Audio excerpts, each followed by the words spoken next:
In a village tucked away at the foot of the Blue Mountains, where the clouds sit low and the air smells of pine, there lived a man named Kavi. Kavi was a weaver. He didn't own much, just a wooden loom, a single cooking pot, and a heart that was remarkably quiet. Each day, Kavi wove rugs of simple cotton. He wove just enough to buy a bowl of porridge and a tin of tea. Neighbors would stop by, their eyes dancing with ambition. "Kavi," they'd say, "if you worked through the night, you could buy a house of stone. You could wear fine silk." Kavi would only smile, his hands never leaving the loom. "My roof keeps out the rain," he would say, "and my rugs keep out the cold. Why should I trade my peace for more stone and wood?" One evening, a traveler arrived, his boots caked in dust and his face etched with exhaustion.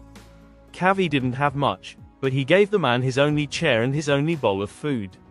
As the sun dipped behind the peaks, the traveler rose to leave. He placed a small earthen jar on Kavi's table. It was filled with shimmering, golden grain. "This jar," the traveler whispered, "will never be empty. As long as you take only what you need, it will provide." Kavi woke the next morning and took a handful of grain. Before his eyes, the jar refilled itself to the brim.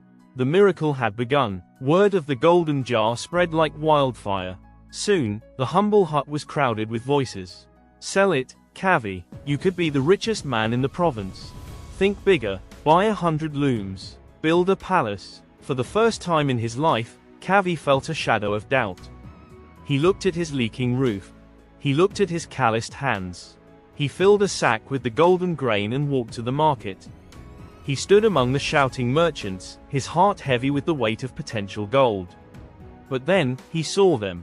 He saw a young girl weeping over a dry patch of earth where crops wouldn't grow. He saw an old man shivering, his pockets empty. Kavi realized that if he sold the grain for gold, the gold would sit in a dark box. But if he gave the grain away, it would become life. He turned around and walked home.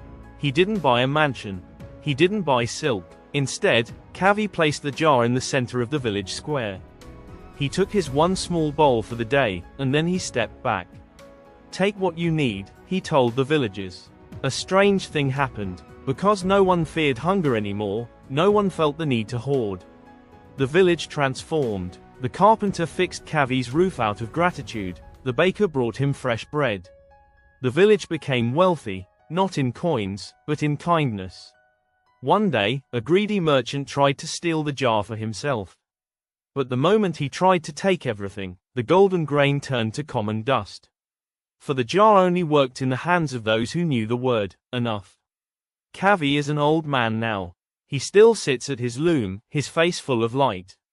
He knows a secret that the world often forgets.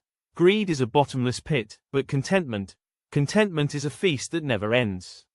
When we take only what we need, we leave room for the whole world to thrive. Because true wealth isn't what you keep in your hand, it's what you give from your heart. If you agree to this, like this video and subscribe to our channel for more stories of wisdom.